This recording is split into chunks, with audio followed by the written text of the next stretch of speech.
Oke guys, di video kali ini aku akan ngasih tutorial cara menambahkan link atau salin tautan di story Instagram yang versi terbaru gitu. Jadi ini tuh tanpa minimal followersnya kayak 10.000 atau berapa. Jadi ini tanpa minimal followers juga bisa.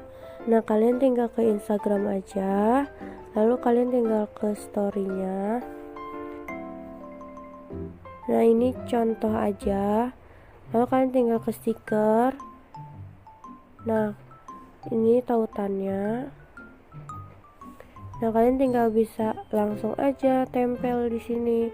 Ini bisa buat YouTube atau TikTok atau link yang lainnya lagi. Jadi, kalian tinggal tempel aja di situ. Kalau udah klik selesai. Kalian tinggal update aja aplikasinya, aplikasi Instagramnya. Jadi kalian kalau belum update, langsung update sekarang biar ada fitur terbaru kayak gini. Oke, jadi kalian bisa langsung kirim aja ke story IG kalian. Kalau kalian klik nanti bisa muncul ke yang link di salin kalian itu. Oke, segitu aja tutorial aku kali ini, semoga bermanfaat bagi kalian. Jangan lupa kalian komen, like, dan subscribe channel aku. Bye bye.